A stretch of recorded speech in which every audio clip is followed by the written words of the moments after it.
Enrique Hill tinapos na ang hiwalayan issue nila ni Liza Soberano.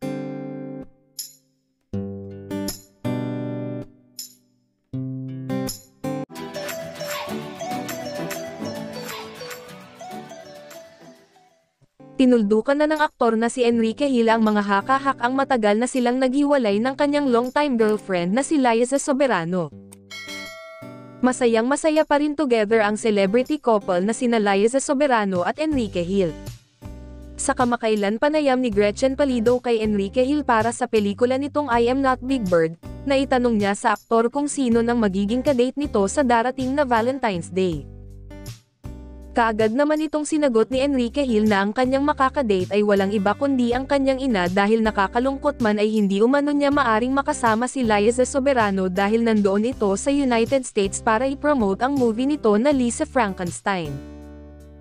Gayunpaman, hinihiling pa rin ni Enrique Hill na makauwi ang kanyang girlfriend sa bansa sa tamang oras at pagkakataon para suportahan siya sa kanyang film. Naitanong din si Enrique kung kumusta ang romantic relationship nila ni Liza Soberano na napapabalitang matagal nang nagtapos. Ani ni Enrique, maayos ang kanilang relasyon at masaya pa rin sila. Tila sinagot na rin niya ang mga katanungan kung bakit hindi na sila madalas na nagkakasama, sa papahayag niyang kapwa sila abala sa kani-kanilang mga career. I think we just realized na in life na we should not center around each other. Parang we can do more, we can grow more, we can achieve more, then we can be better. Samantala, labis naman na nasisiyahan ang mga fans ngayon nina Liza Soberano at Enrique Hill na mismong ang aktor na ang nagsasabing sila pa rin ng aktres. Hindi ito ang unang pagkakataong nagsalita si Enrique tungkol sa estado ng relasyon nila ni Liza. Noong April 2023, itinanggi ni Enrique ang tungkol sa kumakalat na espekulasyon sa kanila ni Liza. We're good, sagot niya nang tanungin tungkol sa estado ng relasyon nila ng aktres. Dagdag pa ni Enrique, she's just really busy with her stuff there.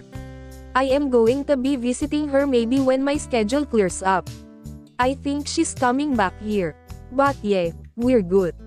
Matatandaan na ilang beses na ring naiulat noon ang paghihiwalay ng dalawa mula nang makapagdesisyon si Liza Soberano na iwan ang ABS-CBN, Star Magic at si OG Diaz upang ipurso ang kanyang Hollywood dream. Nasisiyahan ang mga netizens dahil natagalan nila ang relasyon sa kabila ng pagiging malayo nila sa isa't isa at minsan na lamang silang nagkikita.